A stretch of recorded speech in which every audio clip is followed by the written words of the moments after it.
E eu percebo, cara, uma dificuldade em trazer uma galera que declaradamente de esquerda pra conversar. Não sei se as pessoas se sentem desconfortáveis ou imaginam que eu sou o diabo ou um grande cientista político, qualquer coisa nesse sentido aí que eu não sou. Mas assim, a verdade é que eu sinto uma certa resistência, assim, majoritária, assim, quase que exclusivamente de esquerda. Eu consigo marcar uns caras assim, centro-direita e com muita facilidade, mas de esquerda eu tenho mais dificuldade. Por que você acha Eu vou que. até apresentar uma relação de cara de esquerda pra você Tá, saber faça aqui. isso, porque o que que. Deixa eu te contar, Igor. Tá. Eu, por exemplo, eu não tenho nenhuma preocupação em fazer entrevista ao vivo com quem quer que seja. Agora, o que eu tenho preocupação é dar uma entrevista por escrito para um cara que eu sei que me odeia, porque eu não sei faz o que todo ele vai sentido. escrever. Eu também tenho essa Ou se preocupação. você gravar num canal de televisão, você não sabe o que ele vai editar. Uhum. Mas ao vivo, eu não tenho nenhuma preocupação. Até porque, para mim, não tem pergunta difícil, não tem pergunta irrespondível. Sabe? Ou você sabe ou não sabe. E tem muita gente boa de esquerda. Gente muito boa. E não precisa ser de esquerda, não. Porque não é só a esquerda que tem a verdade dentro de si. É importante a gente saber que tem muita gente séria que não é de esquerda. Muita gente boa, muita gente comprometida, muita gente que pensa no Brasil. Sabe? Eu acho que é essa gente que precisa falar mais, que precisa discutir mais, que precisa se apresentar mais. Porque sabe o que acontece? Quando você fala, eu não sou político, você já falou isso? Eu já falei que eu não gosto de político. Então deixa eu te contar. Em junho de 1978, eu não era nem nascido ainda, Não. porra. E eu dizia, eu não gosto de política e nem gosto de quem gosta de política. De política eu gosto, não gosto de político. Eu achava o máximo.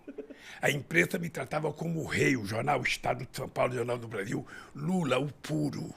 O sindicalista que não gosta de política, ele não quer o poder. 2 anos depois eu estava criando um partido político. Porque o problema é o seguinte, Igor, se você não faz política, alguém faz por você. Sim. É sempre importante você eu pensar faço nisso. política. Por isso eu quero aproveitar essa chance que você está me dando, que é o seguinte, nós temos que convocar o povo que não votou a ir votar. Tá? Porque se você não vota, você não tem o direito de reclamar de nada. Você não tem o direito de xingar o deputado, de xingar o governador, de xingar o prefeito e o presidente da República. Então, se você votar confiando no programa que ele te apresentou e ele não cumpriu o programa, você pode passar na rua e xingar o presidente. Não xingar de palavrão, mas xingar, sabe, de traidor, de traíra, de qualquer coisa, sabe? Mas por isso eu queria fazer um apelo. Se você puder, nos teus programas, fazer sempre um apelo para que as pessoas compareçam para votar, o TSE... Não, eu peço para as pessoas fazerem diferente de mim e irem votar. O TSE, deixa eu te contar, tomou uma decisão agora que as prefeituras podem colocar transporte gratuito para o povo. Sabe, porque é muito importante, o transporte está caro e uma pessoa que mora aqui na Zona Leste, se ele tiver que votar em outro lugar, ele não tem dinheiro, cara. Então, o que que tem dar um dia de transporte para o cara viajar para ir votar? E se você não vota, Igor, vote, cara. Levante Eu não de voto manhã. desde 2012, Mas deixa cara. eu te falar, levante de manhã e fale, eu vou cumprir com o meu dever cívico. Mas é que eu não acredito em vocês, Eu vou cara. assumir. Você tem que acreditar, cara. Sabe por quê? Ou você acredita ou você vira político. Porque quando você não acredita em ninguém, você tem que saber o seguinte, que político bom que você quer? Talvez seja você. Quem sabe nem só acho que eu você sirvo pode pra isso realizar também, o que você quer que os outros realizem. Então, cara, para de falar mal dos políticos, entra na política. Aí você vai perceber como é difícil. Não, eu tenho Você vai certeza que é um perceber, absurdo você vai difícil. perceber como é mais fácil falar no microfone do que fazer as coisas. Esse é o meu jeito de fazer Sabe? política, na verdade. Eu trago os caras aqui e apresento pra galera ouvir as ideias que são produzidas aqui, né? Eu jamais vou conversar com uma pessoa querendo que ele seja do meu partido ou querendo que ele vote em mim. O que eu quero é o seguinte, a pessoa tem que comparecer para votar. Sabe? Para dar exemplo para as pessoas. Eu, quando vejo uma pessoa de 80 anos ir votar, ele não é obrigado a votar. Não. Mas quando ele vai votar, é uma coisa muito, mas muito, muito, muito legal. A mãe do Lewandowski, do ministro Lewandowski, ela tinha 90 anos. Ela levantava com o andador dela e ia votar. Porra, Sabe muita uma coisa? vontade de votar. Sabe por quê? Porque acredita na democracia, acredita no voto, acredita que pode melhorar. Você tem que ter esperança, cara, acreditar numa coisa boa. Não é possível que essa quantidade de candidatos que tem no Brasil não tem ninguém que mereça a sua confiança. Deve ter. Deve ter. Se olhar com cuidado, tem. Olha, não seja o Lula de 78.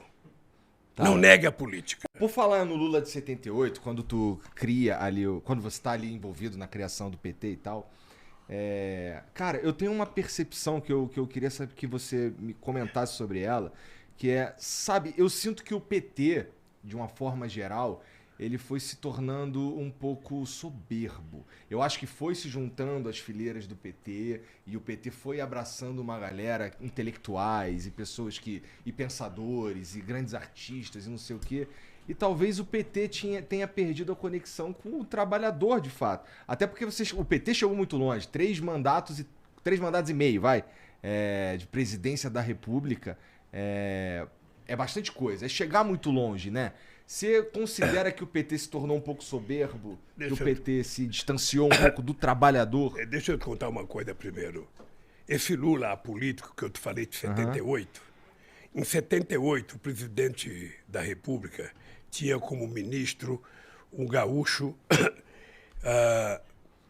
que fez uma lei proibindo determinadas categorias fazer greve. Bancário, professor, frentista de posto de gasolina não podia fazer greve. Aí eu resolvi ir a Brasília falar com o deputado, que era um absurdo. Se você quer que uma categoria seja considerada essencial e não pode fazer greve, você tem que dar um salário essencial para ela, não é isso? Aí eu fui lá, quando eu cheguei lá, eu descobri que não tinha trabalhador no Congresso Nacional. Não tem. Aí eu saí de lá com a ideia de criar um partido político. Foi daí que nós criamos um partido político. O PT já nasceu grande, porque o PT juntou o que tinha de melhor no movimento sindical brasileiro, o que tinha de melhor no movimento social, o movimento da saúde, o movimento da caristia. O PT conseguiu juntar grandes intelectuais como Florestan Fernando, Paulo Freire, apenas para citar 2, Sérgio Buarque, sabe? Juntar intelectuais importantes. O PT conseguiu pegar parte da juventude que tinha ido para a luta armada nos anos 70, e essa gente toda veio para o PT. Mas quem mandava no PT eram os sindicalistas. Acontece que o PT cresceu muito. Igor, em 89, quando eu fui lançado candidato a presidente, eu achava que era uma brincadeira dos meus amigos.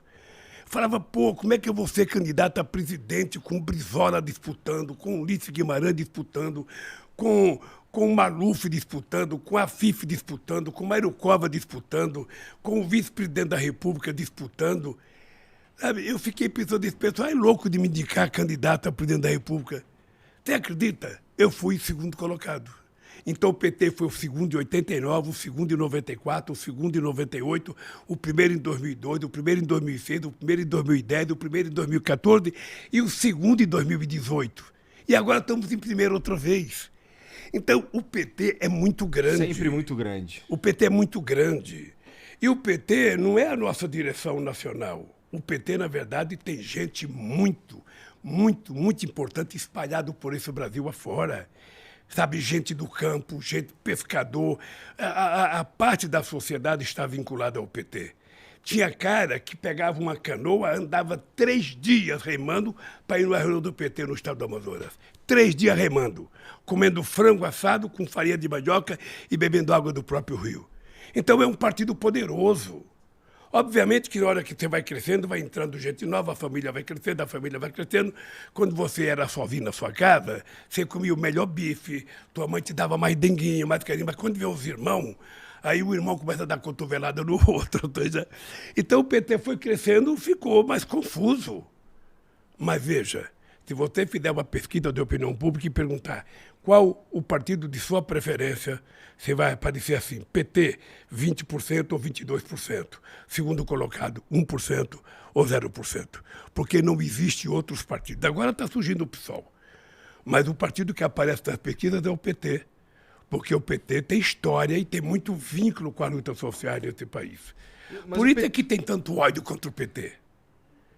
Será? Porque o PT é muito grande, cara. Não sei se é por isso, porque eu acho que o PT, de uma forma geral, ele acaba... Bom, você ganha a primeira vez, aí você ganha a segunda vez, e você consegue emplacar a Dilma também, né? Então, cara, eu não sei, acho que parece que o PT meio que... Porra, eu sou PT, eu sou foda, entendeu? Não. Eu vou entrar... sei lá, eu sou... Foi uma parada que eu acho que tem a ver, talvez, com o que o Brown falou naquele comício. Pô, tem que voltar pra base. Tem que falar com os caras que tá aqui no Capão Redondo e o caralho. Obviamente que isso aconteceu. O partido cresceu e o partido se afastou da sua base originária, também porque a base operária que criou o PT ela já não existe mais como existia nos anos 80. Uhum. Eu, quando era presidente do Sindicato de São Bernardo, nos anos 80, a Volkswagen tinha 44 mil trabalhadores. Hoje tem 7 mil. Então, também o mundo do trabalho não é mais o mesmo. Então, mudou a base do PT.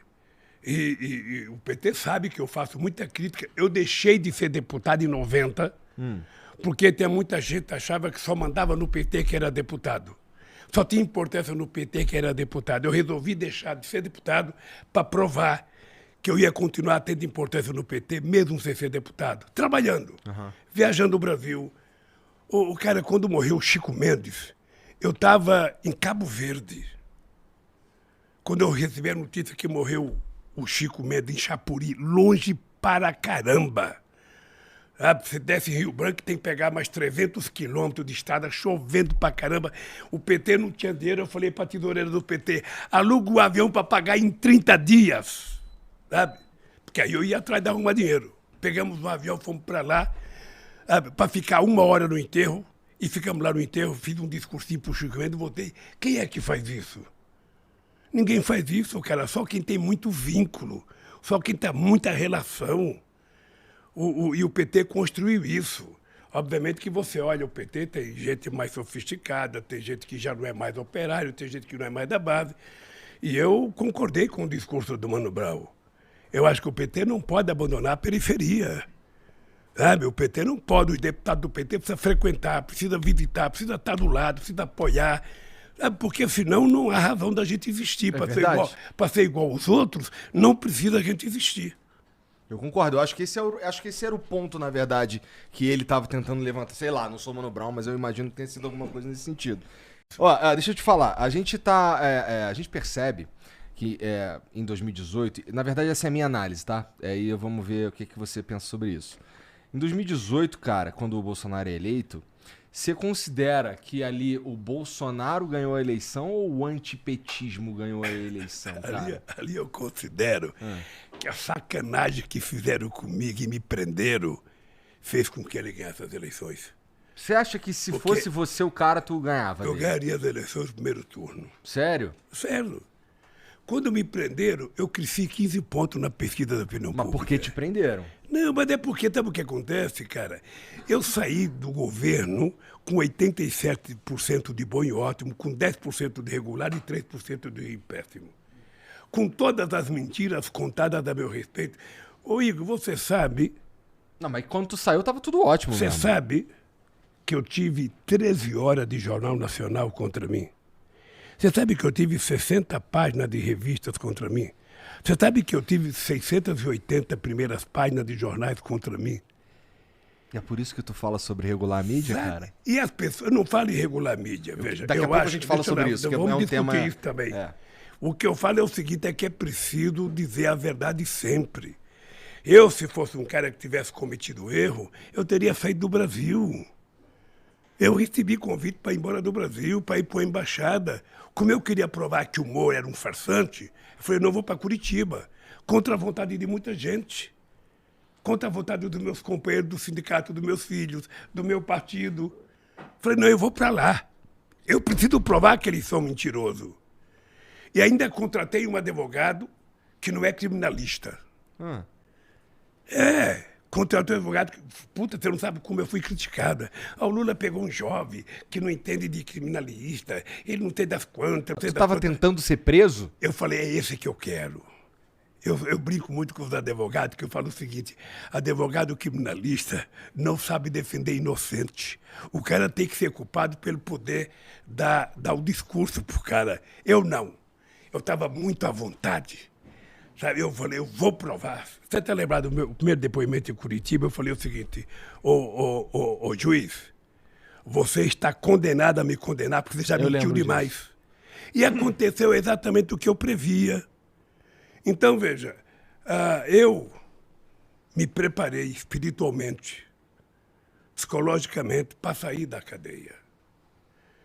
Tá? Quando tentaram insinuar que eu deveria fazer um acordo para sair para minha casa com tornozeleira, eu falei, ó, eu não troco a minha dignidade pela minha liberdade. Não vou colocar tornozeleira porque eu não sou pombo correio. E a minha casa não é prisão. A Janja, tá ali, minha mulher, ela chorou pra cacete que ela queria que eu aceitasse para casa com tornozeleira. Meus filhos queriam que eu fosse para casa. O partido queria que eu fosse para casa. Não, Lula, sai, vai para casa, não. Eu não vou sair para casa, não. Eu vou sair para casa quando eu tiver decretado a minha inocência. Quem me prendeu, que assuma a responsabilidade. Por que eu vou sair para minha casa para o pessoal ficar me xingando? E essa canelinha que mamãe pôs no mundo por nem colocar tornozeleira. Não, cara, não é assim que se brinca comigo. Sabe, não é assim. Entendi. Então, eu fui para lá, sabe? O PT ficou muito desgastado. Eu tenho que a companheira Gleice foi uma mulher da mais alta competência e coragem que ela enfrentou. Sabe, a gente não aceitou, não tem negociação comigo. Eu quero ser julgado. Quero ser julgado, porque o Moro é mentiroso. A sentença que ele me condenou, qual foi o crime que eu cometi? Um ato indeterminado. Pergunta para algum advogado o que é um ato indeterminado. Ninguém sabe o que é, só ele. É isso que está no processo? É isso que está no ato processo. indeterminado. O crime que eu cometi é um ato determinado. Então, o partido foi muito castigado. O partido foi muito castigado. Mas muito... não é interessante que depois foi confirmado houve isso problema de corrupção na Petrobras. Deve haver, porque a Petrobras tem 82 mil trabalhadores, a Petrobras tem milhares de engenheiros, a Petrobras tem milhares de servidores, milhares de pequenas e médias empresas. Obviamente que pode ter corrupção. Quando você descobre a corrupção, o que você faz? Prende o ladrão. Mas não prejudica os trabalhadores. Idealmente. Você sabe o prejuízo que a Lava Jato deu ao mundo do trabalho? 4.400.000 pessoas perderam o trabalho na indústria de óleo e gás, na indústria de engenharia nesse país. 270 milhões deixou de ser investido e o Estado deixou de arrecadar 58 bilhões em impostos. Mas será que não é porque estava... Eu não estou defendendo, não. Mas será que não é porque estava tão generalizada a parada que não teve jeito? Deixa eu te falar, se você defender, também eu não acho ruim, porque pela quantidade de informações que o pessoal recebeu, o grave é que o Moro conseguiu convencer a imprensa e o Dallagnol de que as mentiras que eles contavam era verdade. Aí eles tinham jornalistas na Folha, no Estadão, no Jornal o Globo, na TV Globo, SBT, Record. Sabe? Eles tinham. Então, era um processo de massificação. Então, eu não condeno as pessoas que acreditavam, não. Porque as pessoas não tinham nem chance de pensar. Agora, eu precisava provar o contrário. Eu precisava provar, e graças a Deus, eu provei, saí da cadeia maior do que entrei e estou aqui na disputa. Em 2000 e... Quando tu se elege, em 2002 lá, podemos dizer que você deu uma sorte ali com o boom das commodities coincidindo com o teu governo. Tá, assim, você vai comentar. Mas, cara, agora a gente tá num momento completamente diferente e você tá dizendo, pelo que você tem dito, pelas coisas que você tem falado e tal, é que dá pra voltar pra um patamar parecido que a gente tava ali, que foi possível aí de 2002 a 2010. Qual que vai ser, o que é o motor agora dessa vez? O que vai fazer a gente conseguir aí a tal da picanha, a tal da cerveja? Então deixa eu falar para você uma coisa. Se criou o fetiche de que o Lula deu certo porque teve o boom da commodities. Por que não deu certo pro Fernando Henrique Cardoso? Porque meio que começou ali em 2000 e pouquinho. É porque, sabe o que acontece? É porque nós fizemos com que as coisas acontecessem colocando o pobre dentro do orçamento. Você sabe quantos milhões de empregos nós criamos no nosso governo? 22 milhões de empregos com carteira assinada. Você sabe quantos meninos foram estudar no exterior? 100 mil meninos foram fazer curso no exterior, fazer pós-graduação. Precisa de grana para isso. Nós fizemos 19 universidades federais novas e 178 campos avançados. Nós saímos de 140 escolas técnicas para 422. Houve uma revolução nesse país. Uma revolução. Pela primeira vez, os pobres começaram a se sentir participantes e se transformar em sujeito da história. Os catadores de material reciclável, eu levei eles dentro do BNDES para tomar um empréstimo de 200 milhões de reais. Por que só emprestar dinheiro para o grande e não emprestar para o pequeno? Emprestar para a cooperativa deles. Emprestar dinheiro para a cooperativa, sabe, de quebradeira de coco do Babaçu, para as bordadeiras do Piauí, para a bordadeira do Rio Grande do Norte. Agora, quando eu votar, a gente vai abrir linha de crédito muito grande para que a gente possa investir em micro e pequenos empreendedores. Se o cara for um Igor, se o cara tiver inteligência de fazer o que você faz, sabe, na internet, ou seja, ele vai ter financiamento para trabalhar, para começar. Se ele quiser montar um restaurante, um bar, uma oficina de motocicleta, de bicicleta, de carro, o que ele quiser fazer, ele vai ter crédito. Ele vai ter crédito. Porque nós precisamos agora, já que o emprego de hoje não é tão fácil como o emprego de 1980, nós vamos querer explorar a criatividade do povo brasileiro, dando a ele oportunidade. Siga em frente, cara. Vença. Você está tendo oportunidade. Vai embora.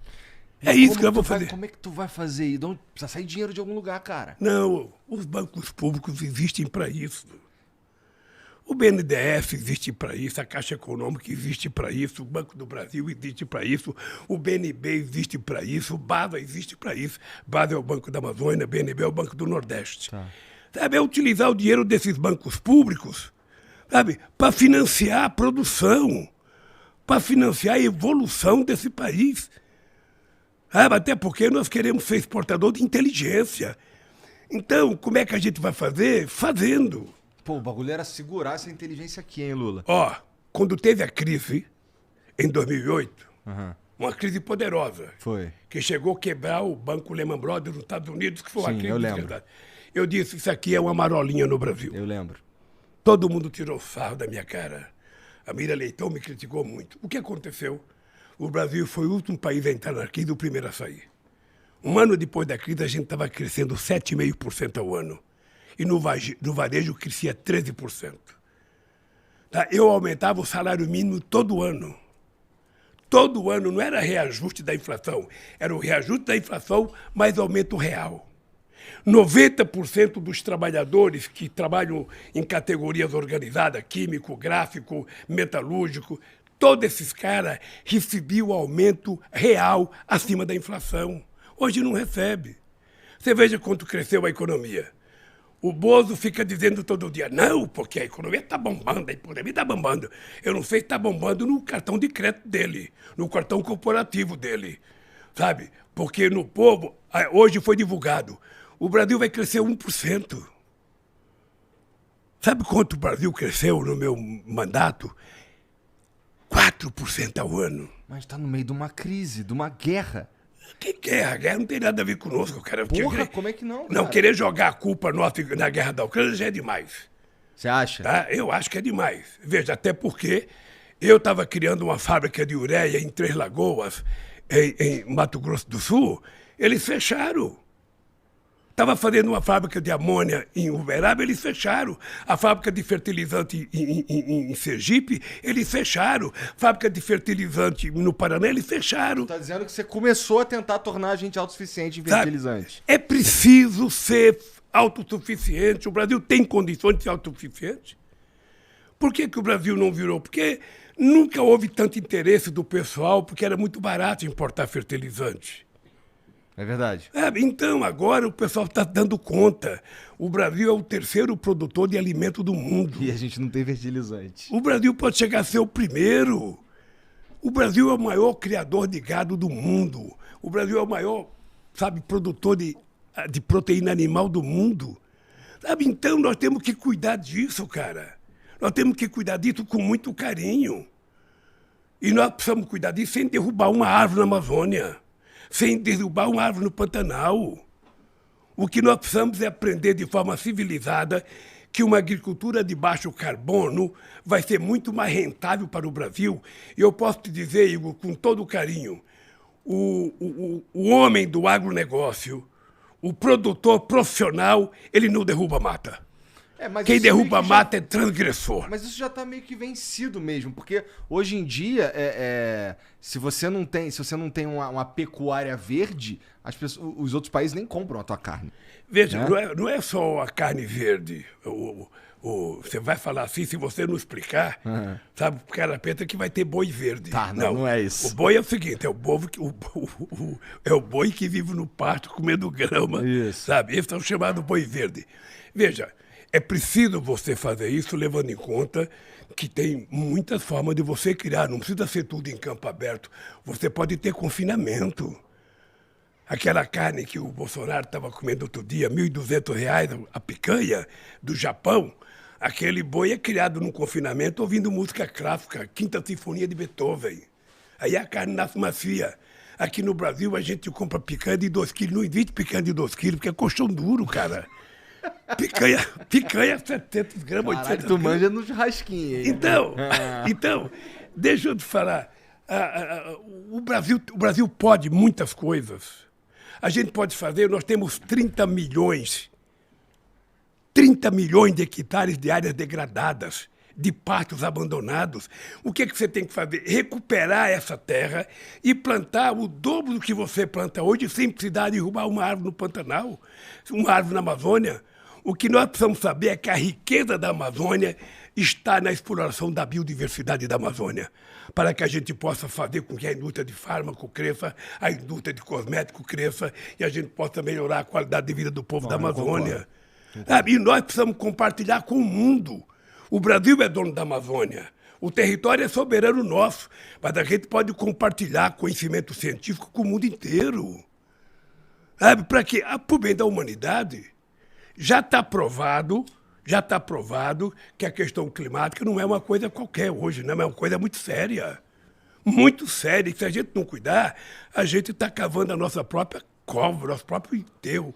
De certa forma, a gente já sabe disso. A gente já toma... Por exemplo, a gente já tem parques eólicos bastante avançados e tal. Já sabe disso, mas até outro dia tinha o ministro do Bolsonaro que falava que ia derrubar tudo que é feio, que invadia a Amazônia.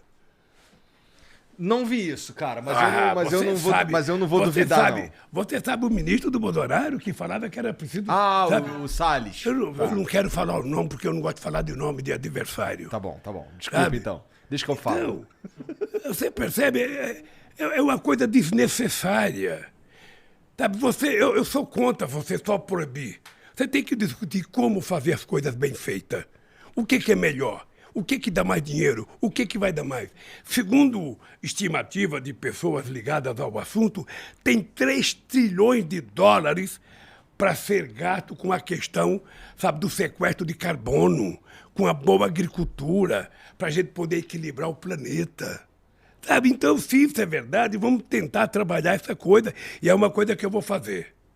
Pode ficar certo que eu vou fazer. Você vai ter orgulho de visitar a Amazônia e falar, porra, esse Lula é porreta mesmo. Então tá, tu vai liberar a Jamba no primeiro ou no segundo mandato? Vai liberar a Jamba no primeiro ou no segundo mandato? A ervinha do mal.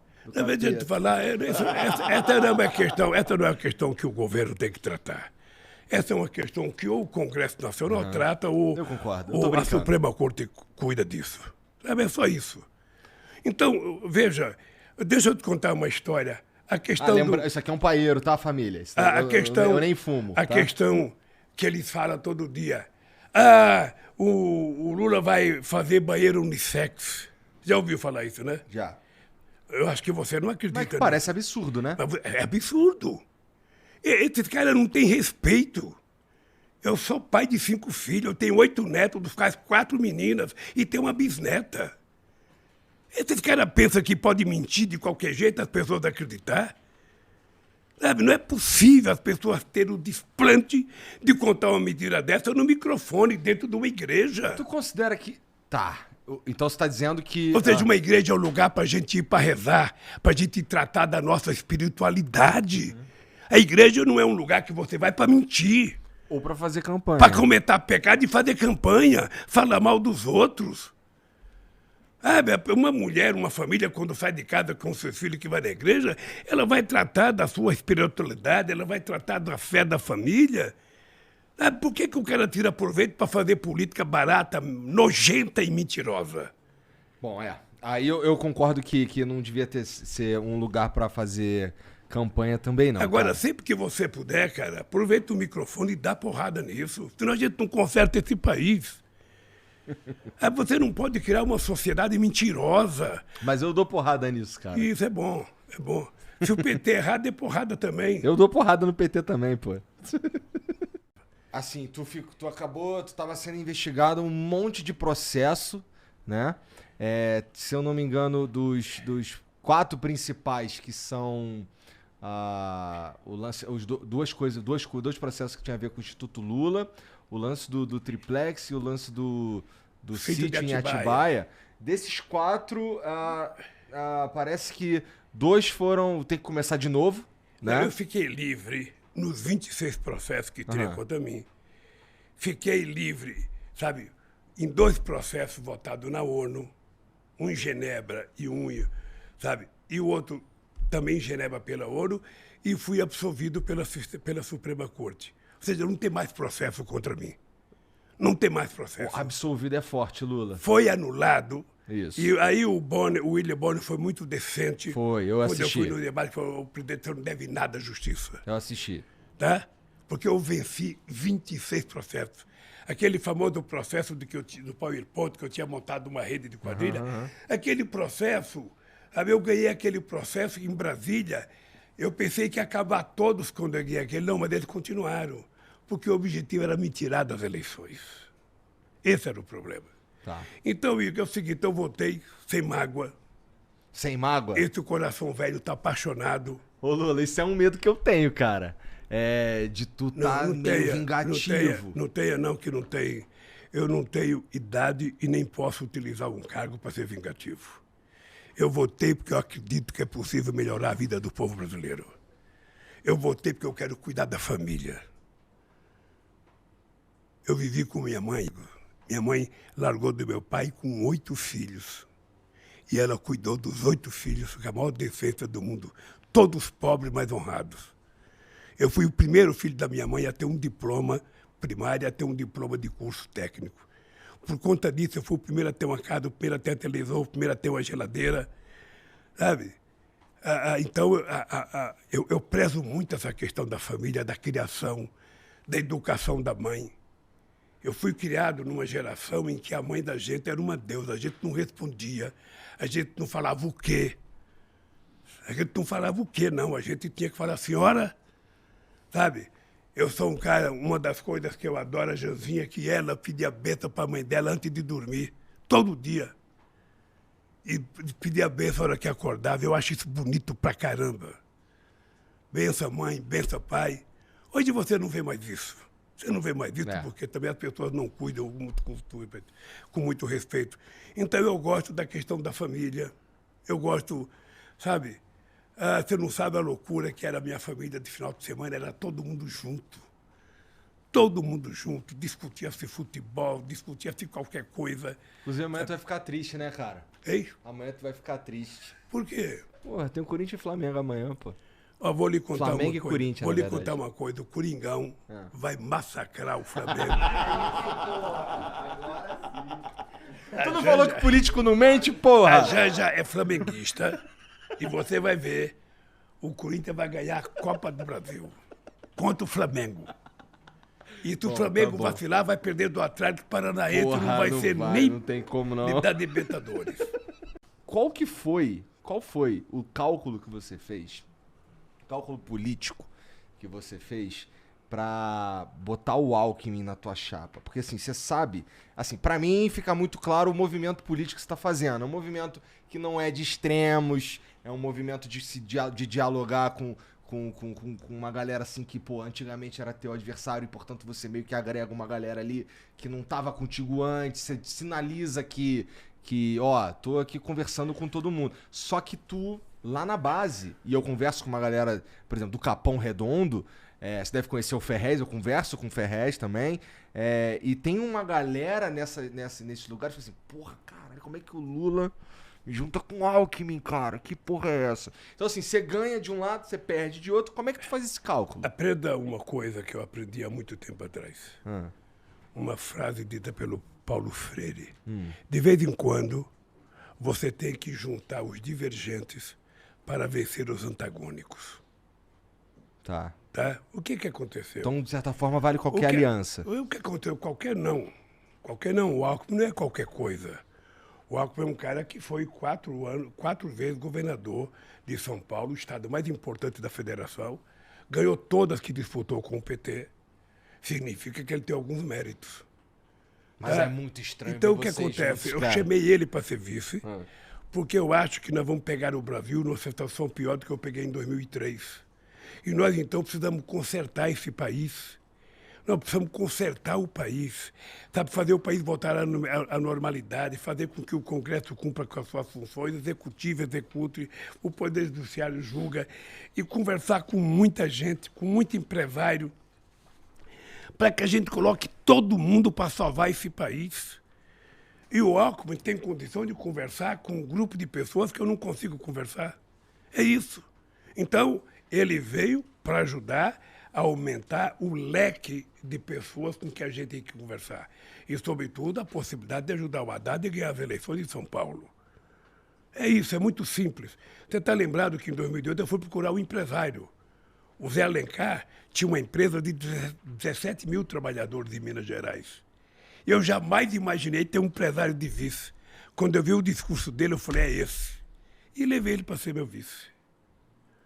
Tá? Então o Alckmin é assim, olha, o Alckmin me surpreende, é uma figura de boa índole, sabe, está fazendo um trabalho, sabe, extraordinário comigo, e eu tenho certeza que nós somos a dupla que vai recuperar esse país para o povo brasileiro voltar a sorrir. Cara, a gente estava falando um pouco sobre fake... Na verdade, a gente falou um tanto sobre fake news e tal, mas, cara, tá rolando agora um inquérito, o inquérito 4.781, que é o inquérito das fake news. Basicamente, aí o STF instaurou essa parada aí, eles meio que se sentiram atacados e que foi, acho que foi o Dias Toffoli que instaurou essa parada pouco tempo antes de sair e tal. Ele mesmo apontou Alexandre de Moraes, tem uma certa discussão se isso é sequer legal e tal. Mas, cara, particularmente, eu acho que para a sociedade isso é um assunto, além de espinhoso, ele é um assunto muito perigoso. Porque, ó, eu não sei se eu confio a decisão do que é fake news ou não ao governo, cara. À mão de um político. Então, mas deixa eu te contar uma história. Vamos colocar esse debate na mão da sociedade. Vamos. A gente não tem que ter medo do debate. Vamos definir o que é fake news e o que não é. Você não pode utilizar um instrumento. Você acha que a sociedade se envolve nessa definição, nós né? temos que fazê-la discutir. Tá. Veja, você não pode criar um instrumento poderoso, sabe? Pode virar censura. Com esse mundo digital. E deixar a revelia para cada um fazer o que bem entende. Fake news é algo velho, é que agora está potencializado. Não, veja, a mentira é uma coisa antiga. É. Até sofisticou de fake news. Isso graças ao Trump. Mas veja, deixa eu lhe falar uma coisa. É que antigamente você contava uma mentira. Você chegava pro teu pai e falava, ô pai, eu fui bem na escola, meu boletim só tem 10. E você só tinha vermelho no boletim, não tinha passado. E só você e teu pai sabia. Agora não. Agora o cara se tranca no quarto dele e pega o seu celular e fala mal da mãe de todo mundo, do pai de todo mundo, sem nenhuma responsabilidade. A gente não pode, o cara promove a morte, promove a violência, promove o tumulto, sabe? Não é possível. Ao invés da gente chamar, sabe, rede social, sabe? Não é uma rede social, porque tem muita coisa que não é social. Então é preciso que as pessoas saibam o que é normal.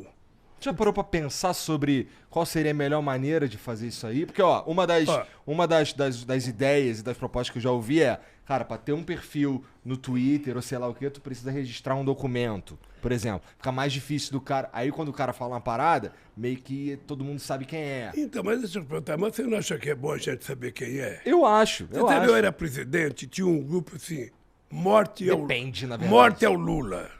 Horrível. Você acha que é normal isso? Não. Mas em lugares onde a democracia Você não sabe existe. a quantidade de mentiras? Você sabe que meu filho é dono da JBF? Você sabe que meu filho, a Universidade de Piracicaba, a ISAM, aquela coisa bonita, é a casa do meu filho. Você sabe que meu filho tem um carro de ouro que apareceu no Uruguai? É tudo fake news, tudo mentira. E como é que você pode permitir que as pessoas façam isso?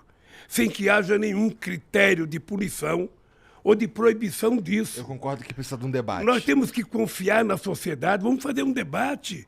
Faz um debate na sociedade e vamos tentar discutir qual é o melhor caminho para que você não seja censurado, para que você não confunda, sabe, uma coisa que você fala que é correto, que é uma divergência política, uma divergência cultural, sabe, com uma provocação, com a mentira deslavada. Mas, ó, por existem exemplo, pessoas que estão sendo... Por exemplo, pessoas que, como... Eu vou citar aqui alguém bem controverso, que eu nem concordo. Mas, pô, tem o Alan dos Santos, por exemplo, que foi extirpado das redes sociais. Tem o velho da Van, extirpado das redes sociais também. Eu não sei se isso é benéfico. Não, você não precisa extirpá-lo, você só tem que educá-lo. Ele tem que saber que ele não pode fazer o que ele quer.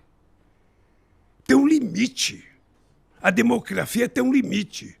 A democracia, ela te permite ter um espaço desde que você não atente contra os outros. Sabe? As provocações que existem, as mentiras, são coisas tão absurdas, digo, que nós temos que encontrar um jeito. E quem vai dar um jeito são pessoas como você, que são especialistas nesse mundo digital. Não é o Lula, que eu sou um cara ainda analógico. Tu não tá pensando no Brasil com a indústria 4.0 e tal? Eu penso. Inteligência artificial, internet das coisas e tal. Tudo que eu penso, não. Eu acho que nós temos que nos preparar para isso. Quando tu fala em regulação de mídia, tu não tá falando de censura não, né? Não estou falando de censura, eu sou inimigo da censura. Entrei na política contra a censura. O que eu quero fazer é o que eu estou dizendo. Tem coisa que a sociedade tem que participar para mudar. Sabe, eu não vou citar coisa aqui, mas tem canal de televisão, sabe, que só fala asneira, só fala grosseria, só ofende. Sabe, eu tenho que ter uma regulação. A última regulação da mídia eletrônica é de 62. Então nós precisamos chamar a sociedade para discutir. Se você fala em chamar a sociedade, eu fico mais tranquilo. E a gente pode fazer uma regulação como a legislação inglesa, como a legislação americana, como a legislação alemã. Ninguém quer uma regulação como Cuba. Tá. Ninguém quer. Ninguém quer uma rádio que só fala aquilo que interessa ao governo, a televisão que só fala aquilo que interessa ao governo. Ninguém assiste. Ficaria chato pra caramba. O que nós queremos é uma coisa plural, que todo mundo ia ter direito a participar, que a oposição tenha direito de resposta, que as pessoas ofendidas tenham direito de resposta. É o mínimo. Veja, se você falar uma coisa aqui no teu programa e ofender alguém, e esse alguém ligar para você e falar, ô companheiro, a gente pode ter o direito de resposta, você não vai dar? Geralmente sim. É lógico, tem que dar. Você tem que dar uma chance à pessoa provar, Igor. Então é isso que nós queremos. Tá. Nós queremos. Eu não sei se a gente consegue fazer tudo isso, mas, por exemplo, você pega os canais de televisão, todos eles têm retransmissores. A Record tem retransmissor, a Globo, o SBT. Agora, nos estados, não tem programa local. A única liberdade que eles têm é fazer um jornal das 7 da manhã, o jornal da meio-dia e o jornal da 8 da noite, meia hora de jornal. O restante é divulgando o dia inteiro os enlatados, sabe, que a matriz daqui de São Paulo reproduz. Você não acha que era justo criar condições para que tivesse 3, 4 ou 5 horas de programação local, regional, para dar emprego para artista lá, para dar emprego para a Câmara lá, para dar emprego para um monte de gente lá? Tem que ver se é possível, né? Talvez não seja só na canetada que resolve isso. Não, deixa eu te contar, não é na canetada, não. É que é muito fácil, o cara ganha uma retransmissora lá e o cara fica ganhando o percentual da publicidade, sem nenhum compromisso de nada. Sabe? A RBS no Rio Grande do Sul tinha programa local.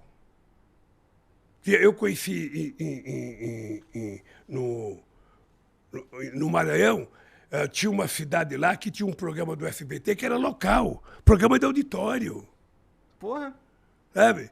Então, é preciso mudar, gente. Nós estamos no século XXI, a gente está repetindo a mesma coisa do século XX.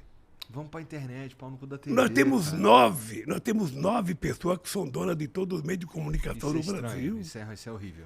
Sabe? Então, a internet também tem 5 bancos. A internet é uma coisa muito importante. Muito, muito importante. Eu lembro que a internet, quando surgiu, todo mundo achava que seria a revolução, que todo mundo, muitos jornalistas pediu a conta para ganhar dinheiro na internet. Não deu certo, porque... Para alguns não deu, né? Para muitos não deu, É. sabe? Nem todo mundo, cara, tem a sorte que você teve e outros companheiros. Faz uma coisa que, pá, dá certo, acerta na mosca e vamos em frente.